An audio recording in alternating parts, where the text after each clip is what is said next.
जब methyl chloride access लेना चाहते हैं, बस ज्यादा लेना हासिल करना चाहते हैं मेजर प्रोडक्ट, तो मीथेन आप एक्सेस ले लो।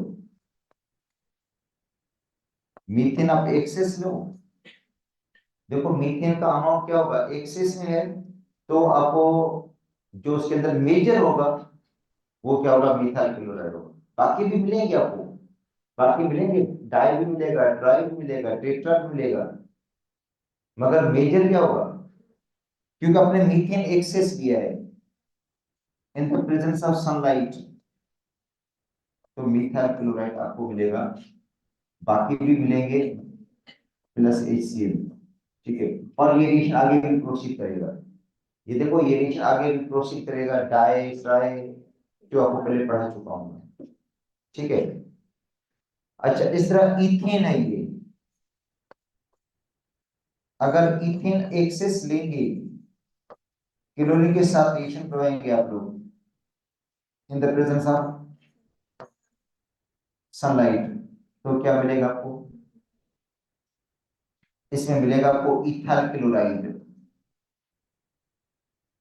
Plus HCl। और ये रिएक्शन जो है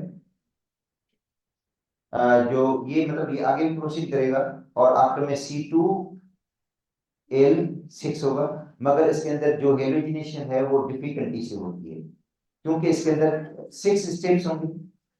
6 स्टेप्स में होगा, ये कितने में होगा, 4 स्टेप्स में होगा, मगर ये प्योर अल्काइल हेलाइड नहीं मिलेगा इस तरीके से। ठीक है। अच्छा, दूसरी बात एक और भी है कि alkyl iodide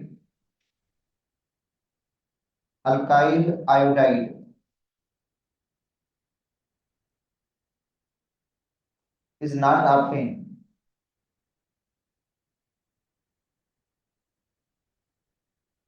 bye direct halogenation. Direct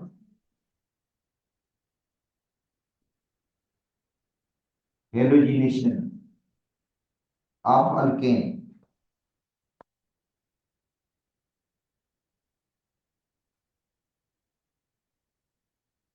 तो देखो ये जो मैंने आपको हेडिंग लिखी है, ये फ्रॉम अल्केन, ये एक्चुअली हेलोजिनेशन ऑफ अल्केन है।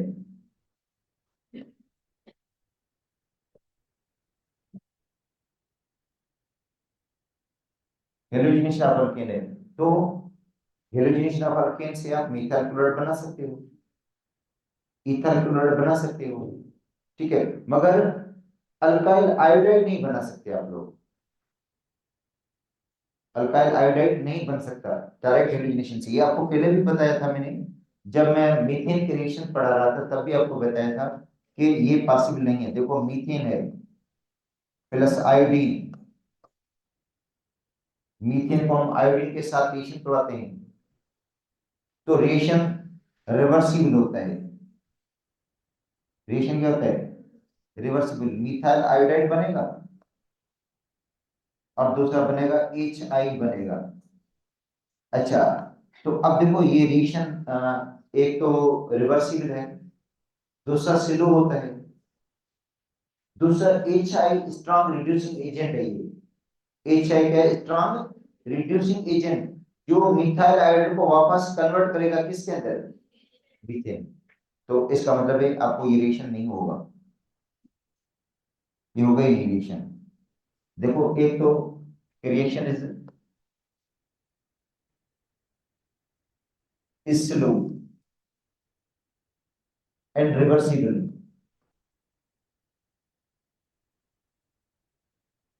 HI is strong reducing agent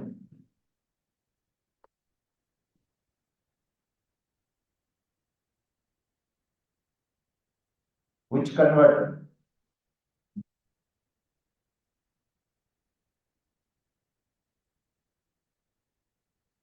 methyl iodide to methane। अच्छा, ये रिएक्शन होगा स्ट्रॉन्ग ऑक्सीडाइजिंग एजेंट की मौजूदगी में।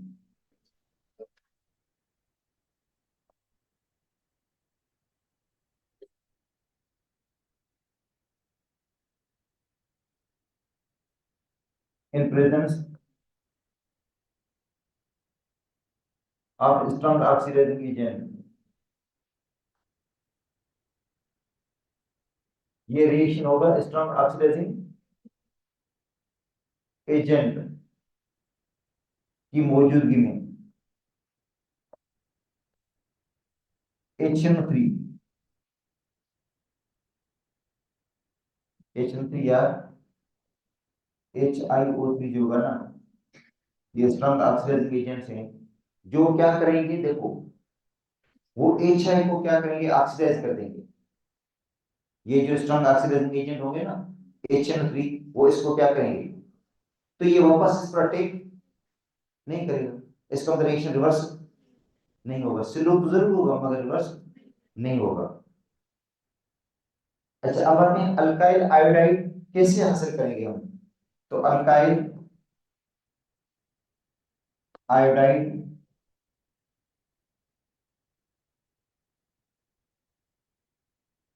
Is obtained from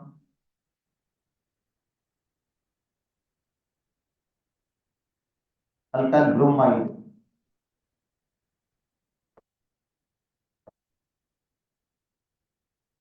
and chloride.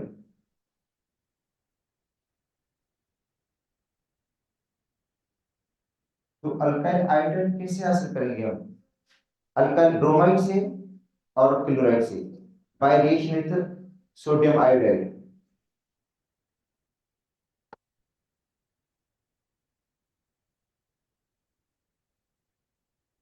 Sodium iodide के साथ इसको इनको रिएक्शन कराएंगे हम, सोडियम आयोडाइड। तो देखो अल्काइल आयोडाइड कैसे मिलेगा, अल्काइल ब्रोमाइड, ये देखो अल्काइल ब्रोमाइड है, ये अल्काइल ब्रोमाइड किसके साथ रिएक्ट कर रहा है, सोडियम आयोडाइड के साथ। तो क्या होगा, Br की जगह आई लग जाएगा, ये Br रिप्लेस, उसकी जगह आई, क्या बन जाएगा, अल्काइल आयोडाइड बन जाएगा। और दूसरा क्या बनेगा, NaBr बन गया। अल्काइल क्लोराइड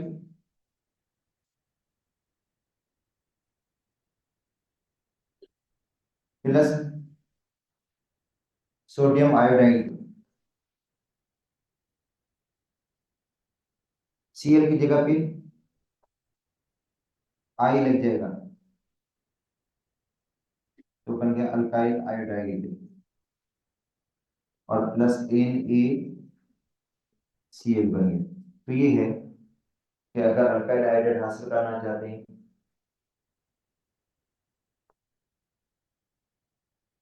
ठीक है, तो वो अल्काइल ब्रोमाइड से और अल्काइल क्लोराइड से हासिल करेंगे, उनका रिएक्शन करेंगे सोडियम आयोडाइड के साथ। तो ये थे उनका मेथड ऑफ प्रिपरेशन। अब आते हैं स्ट्रक्चर।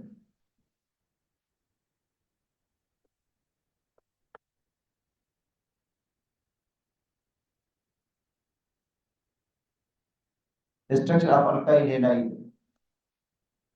तो स्ट्रक्चर के लिए कोई भी हम एक अल्काइल हैलाइड चूज कर लेते हैं। मिथाइल क्लोराइड को हम ले लेते हैं,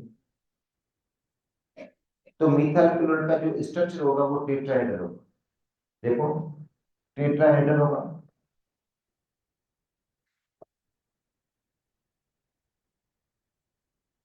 sp3 हाइब्रिडेशन होगी,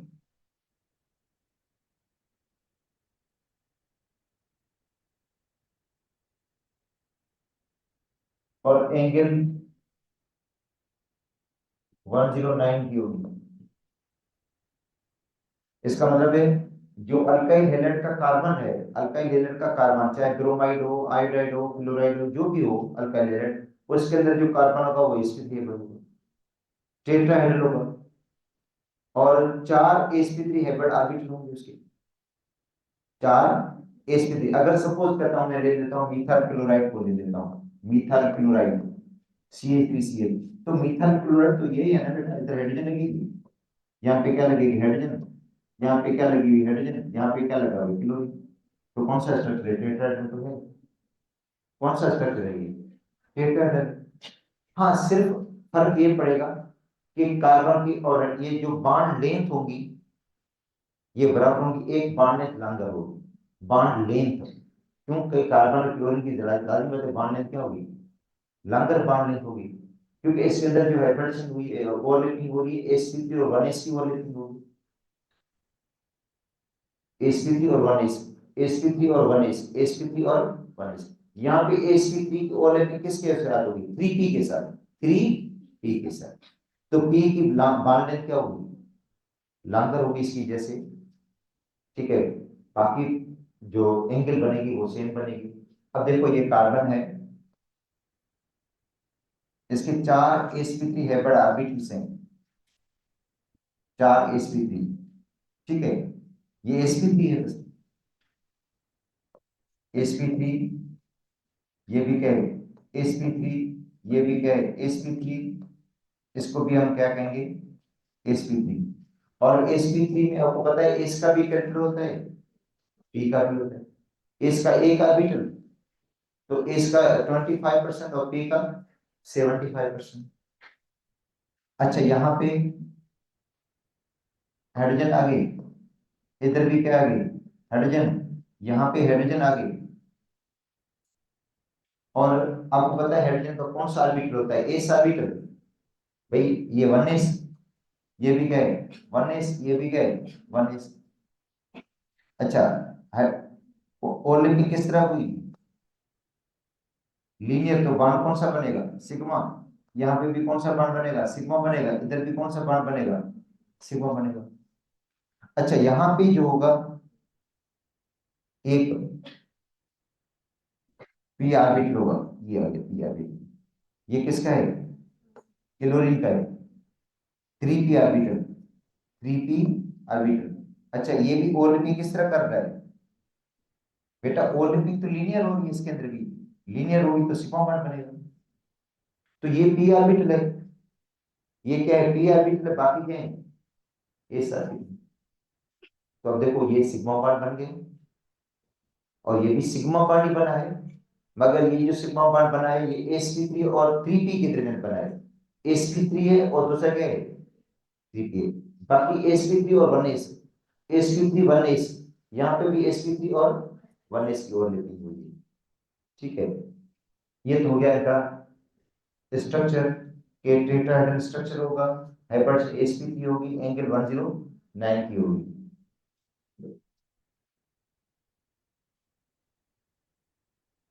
अब आते हैं फिजिकल प्रॉपर्टीज भी।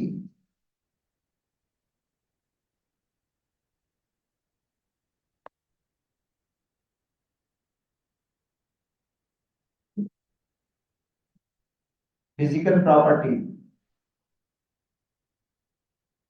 तो पहले आते हैं फिजिकल स्टेट पे।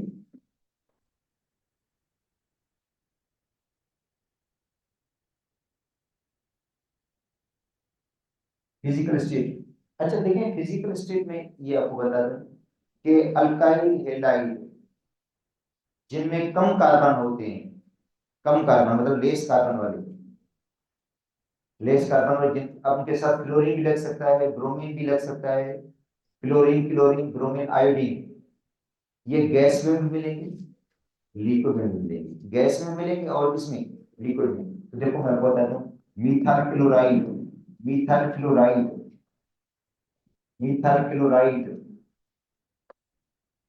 मीथाल bromide, ethyl chloride are gas, gases.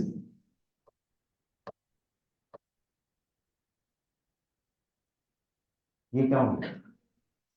अच्छा, मीथाल आयोडाइड इज लिक्विड, ये क्या होगा? लिक्विड होगा। तो इसका मतलब ये हुआ कि बॉइलिंग पॉइंट ज्यादा किसका होगा फिर? मतलब आयोडाइड मतलब अल्काइल आयोडाइड का ज्यादा, जनरली मैं बोल रहा हूँ। भाई देखो ना, इथाइल क्लोराइड भी किसमें है? गैस में है, मगर मीथाइल आयोडाइड लिक्विड है, तो बॉइलिंग पॉइंट का आर्डर क्या होगा?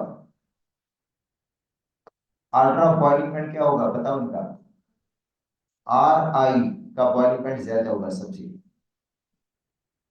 आर आई का बॉइलिंग पॉइंट क्या होगा, ज्यादा होगा किससे, आर बी आर से, then R C L, then R ए।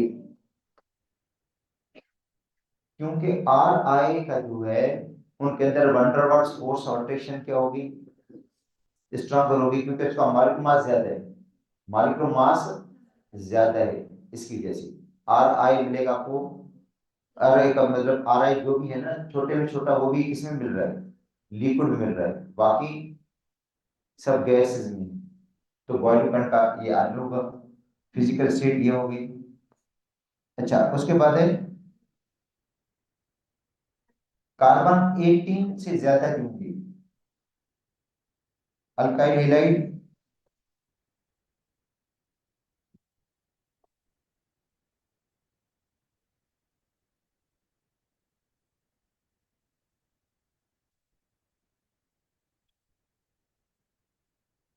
कंटेनिंग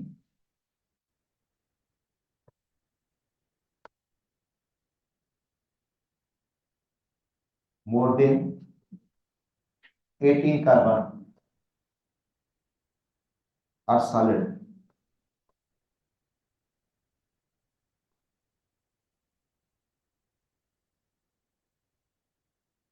जिनमें कार्बन 18 से ज्यादा होंगे वो क्या होगा, कलरलेस सॉलिड होगा।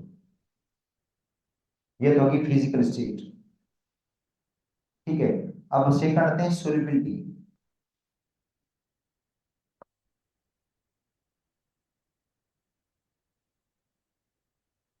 दे are soluble in organic solvent,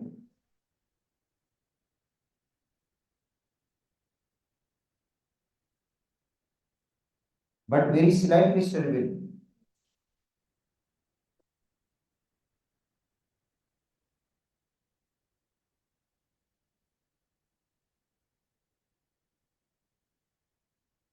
slightly soluble in water because lack of hydrogen bonding with water, या inability of alkyl halide to form hydrogen bond with water. मतलब ये अल्काइल हैलाइड हाइड्रोजन बॉन्ड नहीं बनाते किसके साथ, water के साथ। क्योंकि ऑर्गेनिक कंपाउंड जो हाइड्रोजन बॉन्ड बनाते हैं, देखो अल्काइल हैलाइड जो हाइड्रोजन बॉन्ड बनाते हैं वाटर के साथ, वो तो सोल्यूबल होंगे, जैसे अल्कोहल सोल्यूबल है, कार्बोनिक एसिड सोल्यूबल है, क्योंकि वो हाइड्रोजन बॉन्ड बनाते हैं। तो अल्काइल हैलाइड हाइड्रोजन बॉन्ड नहीं बनाता, जिसकी वजह से सोल्यूबिलिटी इसकी क्या होगी, कम होगी। ठीक है, किसके अंदर, वाटर के अंदर। इंडियन बुक में लिखा होता है कि ये इनसोल्यूबल है वाटर के अंदर, हमारी किताब में लिखा हुआ है स्लाइटली सोल्यूबल है, तो हम जो बुक में लिखा हुआ है इस हिसाब से चल रहे हैं, स्लाइटली सोल्यूबल वाटर के अंदर। और उसके बाद है नंबर थर्ड।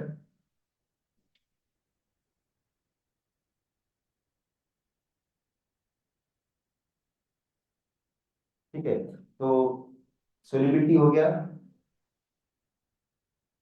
बॉइलिंग पॉइंट का भी हो गया, फिजिकल प्रॉपर्टी का। अब कौन सी प्रॉपर्टी रहती है इसमें, सोल्यूबिलिटी हो गया, और कोई रहती है क्या इसमें। अच्छा, अब है, आप कह सकते हो बाण की पोलरिटी का बोल सकते हैं हम, बाण की पोलरिटी हम ये, मगर ये इसी शब्द नहीं आएगा।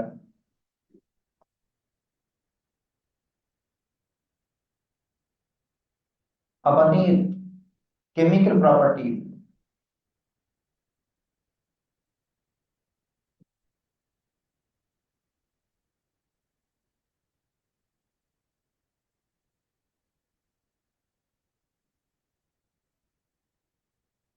अब अल्काइल हैलाइड्स, अल्काइल हैलाइड की केमिकल प्रॉपर्टीज। देखो केमिकल जो प्रॉपर्टीज हैं अल्काइल हैलाइड की, एक्चुअली जो केमिकल प्रॉपर्टीज है वो डिपेंड करती हैं बॉन्ड एनर्जी पे और बॉन्ड की पोलरिटी पे। देखो केमिकल जो प्रॉपर्टीज हैं इनकी,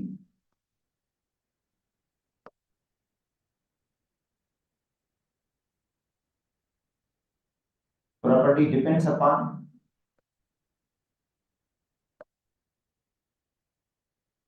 बॉन्ड पोलरिटी और दूसरा bond energy.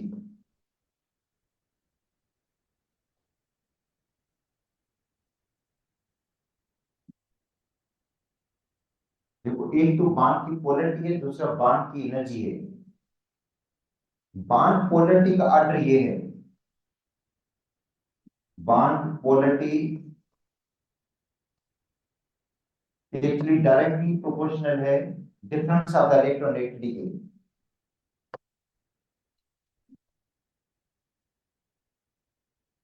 Difference of electronegativity, जितना इलेक्ट्रिक का डिफरेंस ज्यादा होगा बॉन्ड की पोलरिटी ज्यादा होगी।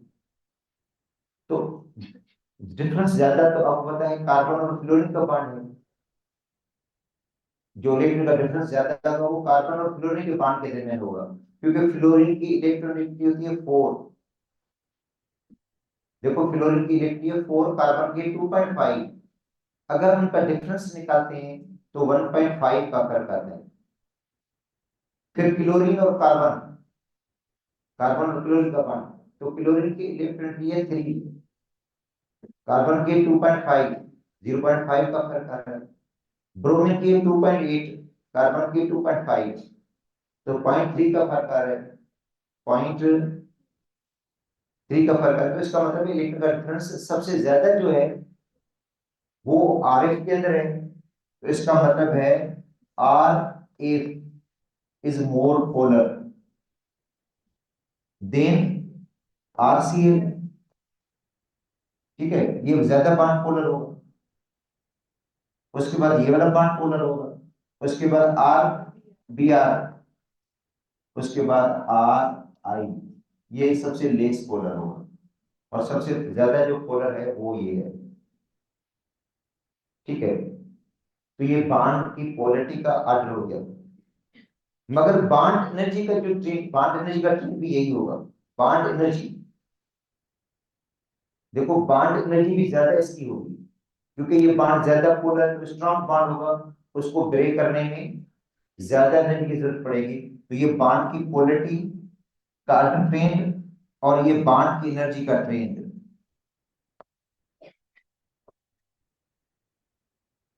बॉन्ड एनर्जी का ट्रेंड भी यही होगा।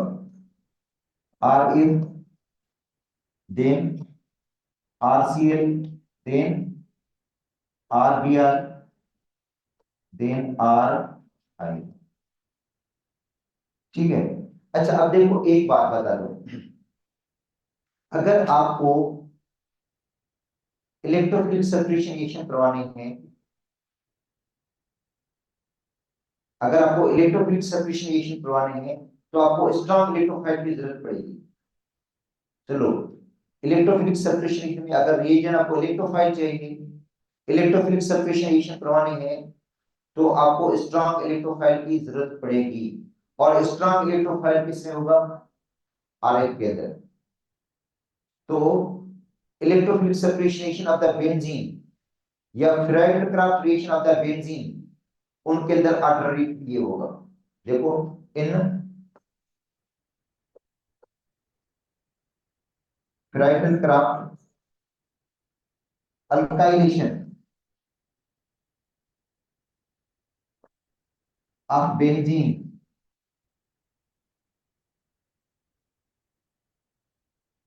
when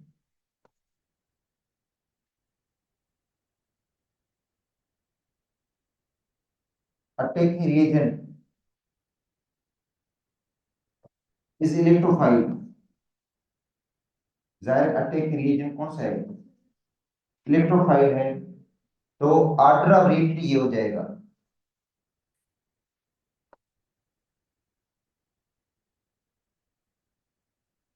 आप अल्काइल हैलाइड का ये हो जाएगा। ये स्पेशल केस की मैं बात कर रहा हूं, ये इलेक्ट्रोफाइल के केस की बात कर रहा हूं। ठीक है, फ्राइड क्राफ्ट अल्काइलेशन बेंजीन की अटैकिंग रिएजेंट इलेक्ट्रोफाइल, तो ऑर्डर रिएक्टिव ये होगा इसका R F is more reactive than RCl, than RBr, then RI। ठीक है भाई, ये अल्टरनेटिव है। मगर जनरल अल्टरनेटिव सुन लो, जनरल अल्टरनेटिव ये नहीं है अल्काइल हैलाइड का। जनरली, जनरली ये अब बता देता हूं कि जितनी बॉन्ड एनर्जी कम होगी, बॉन्ड एनर्जी कम होगी, बॉन्ड इजीली ब्रेक हो जाएगा, रिएक्टिविटी उतनी ज्यादा होगी। मगर यहाँ पे केस थोड़ा कुछ चेंज था, मुनफरिद केस है। यहाँ पे हमें स्ट्रॉन्ग इलेक्ट्रोफाइल की क्या है जरूरत पड़ रही है, इसलिए हम क्या करते हैं, अल्काइल क्लोराइड ले लेते हैं या क्लोराइड ले लेते हैं, क्योंकि ये मोर इलेक्ट्रोनेगेटिव है। ये इलेक्ट्रॉन को क्या करेंगे, अट्रैक्ट करेंगे, खींच लेंगे, इसलिए इलेक्ट्रोफाइल जो इनसे बनेगा वो क्या होगा, स्ट्रॉन्गर होगा। इनमें से जो इलेक्ट्रोफाइल बनेगा ना, आर क्या होगा, मोर पॉजिटिव होगा। यहाँ पे जो आर बनेगा वो मोर पॉजिटिव होगा, मोर इलेक्ट्रोफिलिक नेचर का होगा, स्ट्रॉन्ग इलेक्ट्रोफाइल होगा। वहां की हमें जरूरत है स्ट्रॉन्ग इलेक्ट्रोफाइल की। तो ये केस एक स्पेशल केस हो गया। मगर जनरल रिएक्टिविटी क्या होगी, जनरल अगर क्वेश्चन आ जाता है जनरल, तो reactivity of alkyl halide, alkyl halide in nucleophilic separation reaction, nucleophilic separation reaction,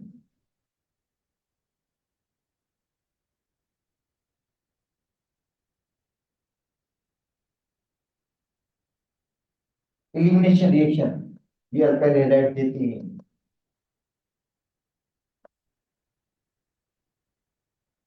formation of gibberellin reagent,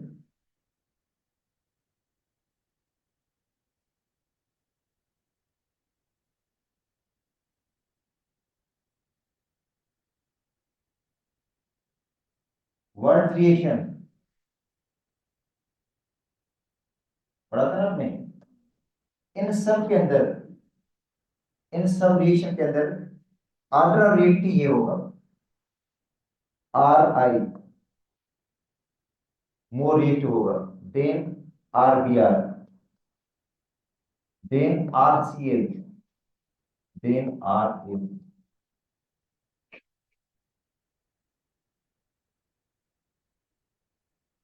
reason,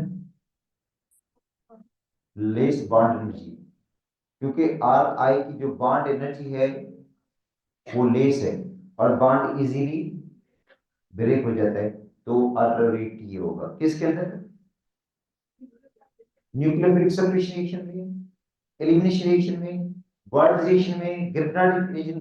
तो इसके अंदर पढ़ेंगे ये, अब जो चैप्टर है इसके अंदर पढ़ेंगे भी यही पढ़ेंगे ना, न्यूक्लियोफिलिक सेपरेशन रिएक्शन पढ़ेंगे, एलिमिनेशन पढ़ेंगे, गिब्रेलिन रिएक्शन पढ़ेंगे, यही पढ़ना है, चैप्टर कंप्लीट हो जाएगा इसके। तो इनके अंदर अल्टरनेट ये है जो लिखा हुआ है। तो इसका मतलब है, अब ऐसे तो अल्कोहल के अल्टरनेट भी अलग अलग है। जब OH बॉन्ड ब्रेक होता है तो अल्टरनेटिव अलग है, जब CO का बॉन्ड ब्रेक होता है तो अल्टरनेटिव क्या हो जाता है। तो ये चीजें याद रखनी होगी, आप इनमें से इतनी चीजें हम कैसे याद करेंगे, किसमें अल्टरनेटिव क्या लग रहा है किसमें। तो भाई कंडीशंस को देकर बताना है ना। अगर आपको इलेक्ट्रोफिलिक सब्स्टिट्यूशन देकर पूछते हैं तो वहां पे स्ट्रॉन्ग इलेक्ट्रोफाइल की जरूरत है, तो RF होगा, देन RCl, देन RBr। अगर न्यूक्लियोफिलिक सब्स्टिट्यूशन के हिसाब से पूछ रहे हैं आप लोग, तो RI होगा, सबसे ज्यादा रिएक्टिव होगा, RI होगा। अच्छा, दूसरी बात, इसके अलावा टर्शरी जो होता है वो सबसे ज्यादा रिएक्टिव होता है, देन सेकेंडरी, देन प्राइमरी। अच्छा, इसमें भी देखो, इसमें एक चीज और मैंने समझानी थी जेल में, तब मैंने अल्केन में पढ़ा दिया था, अभी इसके अंदर भी बात आगे निकली है तो मैंने आपको बता देता हूँ। इसके अंदर भी देखो, ये हेलोजिनेशन है ना, तो इनके अंदर भी क्या होगा, ऑर्डर रिएक्टिव तो होगा ना इसके अंदर भी, ऑर्डर रिएक्टिव। ये हेलोजिनेशन की मैं बात कर रहा हूँ, अभी जेल में आगे बात ऑर्डर रिएक्टिव। तो इसमें कौन रिएक्ट होगा, fluorine, then chlorine, then bromine, then iodine. ये मैं बात कर रहा हूँ हेलोजिनेशन ऑफ अल्केन की बात कर रहा हूँ, ये अल्केन में भी बता दिया था आपको मैंने। जब अल्केन के रिएक्शंस पढ़ रहे थे तब भी आपको मैंने बताया था कि इसकी अल्टरनेटिव ये होगी। ये हो गया अल्ट्रा। अच्छा, अब आपको पता है इसमें से हाइड्रोजन को निकालना है, तो अल्केन की रिएक्टिविटी होगी।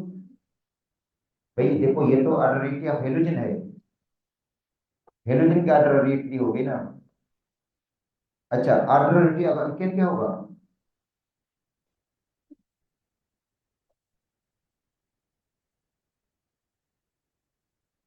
अल्केन की ऑर्डर रिएक्टिविटी क्या होगी? 3 डिग्री। मगर 3 डिग्री कार्बन से हाइड्रोजन निकालना क्या होगी? फास्ट। मैं ये बात करूं कि 3 डिग्री का मतलब क्या है? 3 डिग्री का मतलब है जो टर्शरी कार्बन है ना उसके साथ जो हाइड्रोजन है वो फास्ट देन, क्योंकि इसमें तो हाइड्रोजन निकलेगी ना, निकलती क्या है? हाइड्रोजन निकल रही है ना। तो 3 डिग्री कार्बन से हाइड्रोजन, देन सेकेंडरी, देन क्या होगा? प्राइमरी। 3 डिग्री से सेकेंडरी, देन प्राइमरी। मतलब 3 डिग्री कार्बन से हाइड्रोजन, फिर सेकेंडरी कार्बन से हाइड्रोजन, फिर प्राइमरी से। जो परसेंटेज होगा वो 3 डिग्री का क्या होगा? ज्यादा होगा, then 2 degree, then 1 degree. Percentage की बात कर रहा हूं। चले अब वापस ओरिजिनल टॉपिक की तरफ। अच्छा, तो ये अल्ट्रा रिएक्शन किसका हो गया? अल्काइल हैलाइड का न्यूक्लियोफिलिक सेपरेशन रिएक्शन के अंदर। अच्छा, अब देखो अल्काइल हैलाइड के अंदर एक इफेक्ट होता है जिसको हम कहते हैं इंडक्टिव इफेक्ट। क्या होता है? Inductive effect.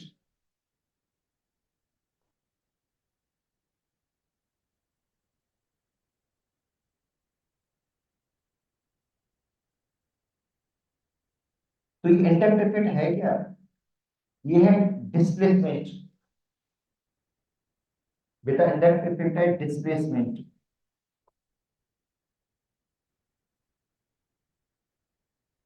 अब सिग्मा इलेक्ट्रॉन्स,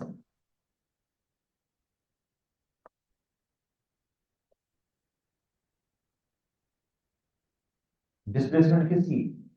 सिग्मा इलेक्ट्रॉन्स की, due to difference of electronegativity, difference of electronegativity.